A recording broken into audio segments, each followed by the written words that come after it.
नमस्कार दोस्तों, एक नई वीडियो में आपका हार्दिक स्वागत है। तो दोस्तों, आज हम कक्षा 7 विषय हिंदी सत्र द्वितीय पुनरावर्तन 1 जो कि हमारी हिंदी की पाठ्य पुस्तक द्वितीय सत्र में पृष्ठ क्रमांक 32 यानी कि 32 पर है। तो दोस्तों, ये पुनरावर्तन में से भी हमारी एग्जाम में बहुत सारा पूछा जा सकता है, तो वो भी हमें बराबर से सॉल्यूशन कर लेना है। तो दोस्तों, आपसे अनुरोध है कि शुरू से लेकर अंत तक इस वीडियो में ज़रूर बने रहिए ताकि कोई भी प्रश्न हो, खाली जगह हो, व्याकरण हो, कुछ भी हमसे छूट न जाए। तो हमें बाल दोस्तों हमारी हिंदी खुली रखनी है। पृष्ठ क्रमांक 32 पर अब हमारा ध्यान होना चाहिए। लिखा हुआ है उसमें पुनरावर्तन 1। निम्नलिखित प्रश्नों के उत्तर दीजिए। मनुष्य क्या क्या कर सकता है? उत्तर: मनुष्य पहाड़ों को तोड़ सकता है, वह नदियों के बहाव की दिशा मोड़ सकता है, वह मिट्टी से अमृत निकाल सकता है, वह धरती और आकाश को एक कर सकता है। इस प्रकार मनुष्य असंभव लगने वाले काम भी कर सकता है। दूसरा प्रश्न: बेटी की क्या क्या तमन्नाएं है? उत्तर: बेटी तारा बनना चाहती है, वह धरती पर चांद की तरह चमकना चाहती है, उसकी इच्छा दुनिया रूपी बाग में खिलने वाला फूल बनने की है, वह तितली बनकर हवा को चूमना चाहती है। इस तरह बेटी के दिल में कई तरह की तमन्नाएं हैं। उसके बाद तीसरा प्रश्न: राजकाज का काम कैसे अच्छी तरह से चल सकता है? उत्तर: हजरत अली राजकाज के लिए राज की मोमबत्ती जलाते थे। अपना काम करने के लिए वे राज की मोमबत्ती बुझाकर अपनी मोमबत्ती जलाते थे। निजी काम के लिए राज की मोमबत्ती जलाना उनकी नज़र में चोरी और हरामखोरी थी। यदि हजरत अली जैसी प्रामाणिकता रखी जाए तो ही राजकाज अच्छी तरह चल सकता है। चौथा प्रश्न: चौथी स्त्री का बेटा सचमुच हीरा था, क्यों? उत्तर: चौथी स्त्री का बेटा बहुत ही सीधा साधा और सरल स्वभाव का था। उसने देखा कि माँ सिर पर पानी से भरा घड़ा उठाई आ रही है, तो उसने अनदेखा नहीं किया। वह माँ के पास गया और घड़े को उसके सिर से उतार कर अपने सिर पर रख लिया। घड़ा लेकर वह घर की तरफ चल पड़ा। इस तरह अपनी माँ के प्रति सच्चा सेवाभाव दिखाकर उसने खुद को सच्चा हीरा साबित कर दिया। पांचवा प्रश्न: आप माता पिता को कौन कौन से काम में मदद करते हैं? उत्तर: मैं माँ के कहने पर बाजार से चीज़ें ले आता हूँ। इन चीज़ों में शाक सब्जी, दवाई, फल तथा अन्य वस्तुएं होती है। मैं घर की साफ सफाई में भी माँ की मदद करता हूँ।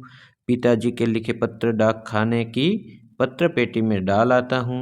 धोबी के यहाँ से उनके कपड़े ले आता हूँ।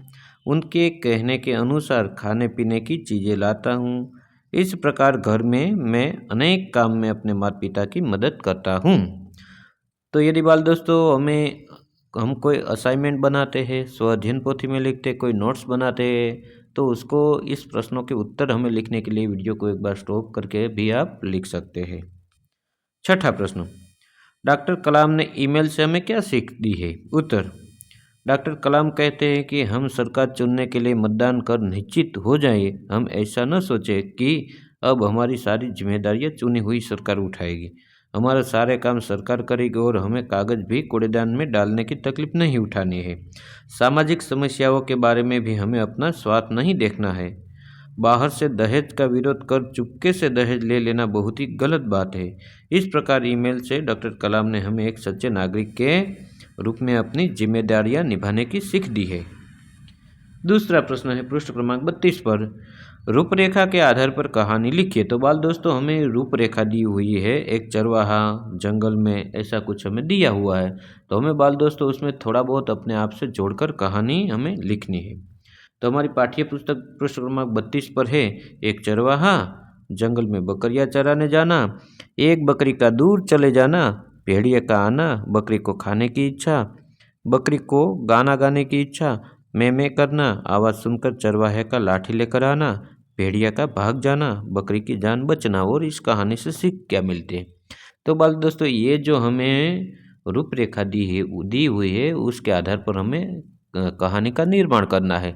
तो सबसे पहले हमें एक बाल दोस्तों एक टाइटल यानी कि शीर्षक दे देना है इस कहानी का, और उसके बाद इसमें से क्या हमें सीख मिलती है वो भी हमें लिखना है।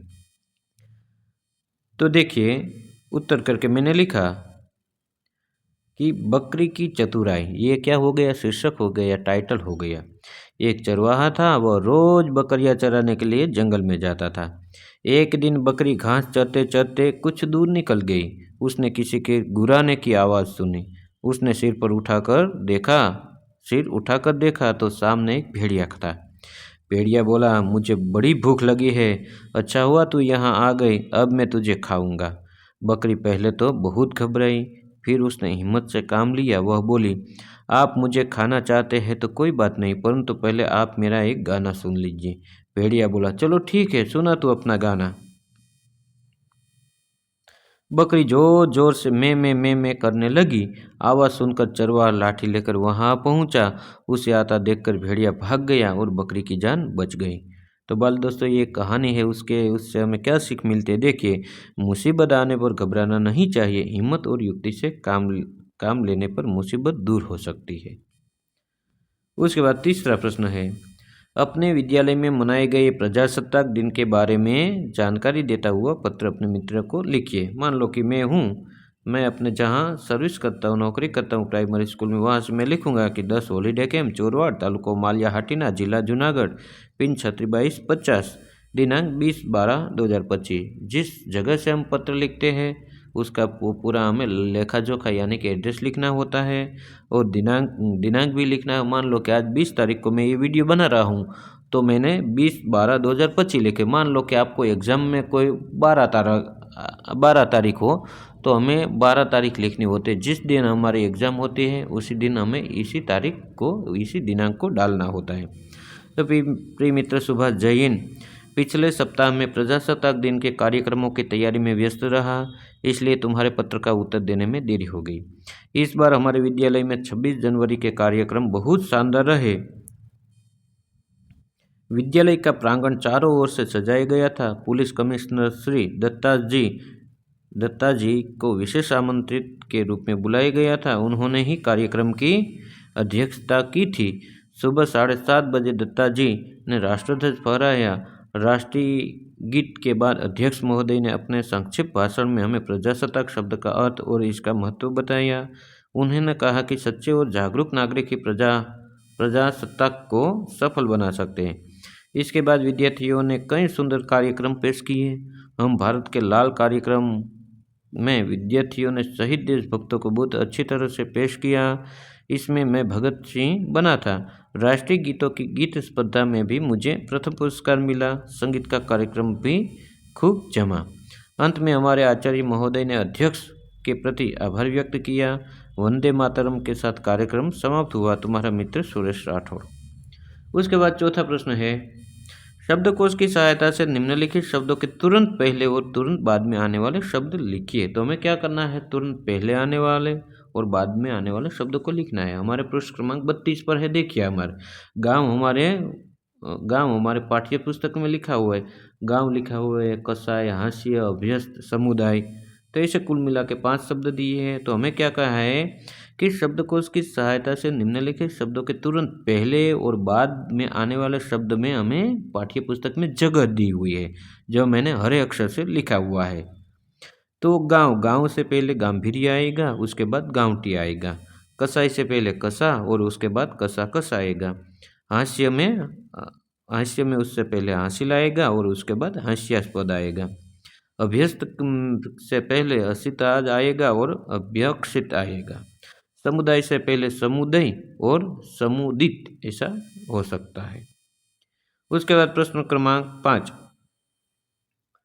निम्नलिखित शब्दों को संज्ञा, सर्वनाम और विशेषण में वर्गीकृत कीजिए।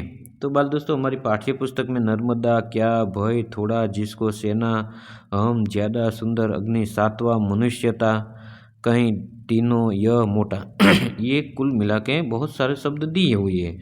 उसमें हमें क्या करना है, देखिए ऊपर निम्नलिखित शब्दों को संज्ञा, सर्वनाम और विशेषण में वर्गीकृत करना है। इसमें से हमें ढूंढना है कि संज्ञा कौन से शब्द है, सर्वनाम कौन से शब्द है और विशेषण कौन से शब्द है, वो हमें लिखना है।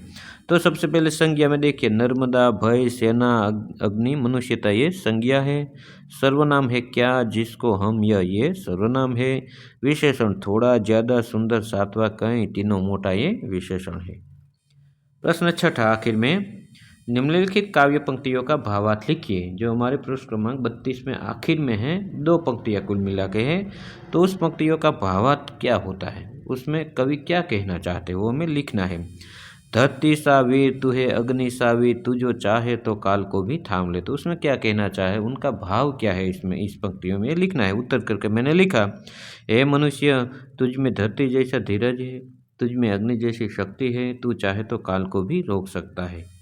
उसके बाद दूसरी पंक्ति है, निज को तू जान जरा शक्ति पहचान, तेरी वाणी में युग का आह्वान है रे। उत्तर, तू अपनी शक्ति को पहचान, तेरी वाणी में युग की ललकार है, तेरी आवाज़ सारे युग की आवाज़ है। तो बाल दोस्तों, ये था आज का वीडियो जो कक्षा 7 में पुनरावर्तन 1 है, जो हमारी पाठ्य पुस्तक के पृष्ठ क्रमांक 32 पर है। तो बाल दोस्तों, ये वीडियो आपको कैसा लगा? यदि आपको इस वीडियो अच्छा लगा तो वीडियो को एक लाइक कर देना, प्यारा सा कमेंट कर देना, और अपने बाल दोस्तों को भी इस वीडियो की लिंक जरूर शेयर करना, ताकि वो भी इस वीडियो का लाभ ले सके।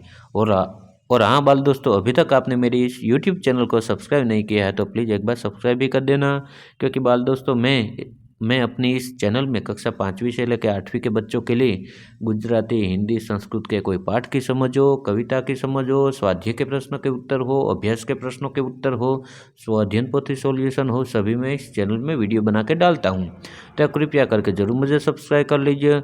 बाय बाय दोस्तों, मिलते हैं अगले वीडियो में। नमस्कार।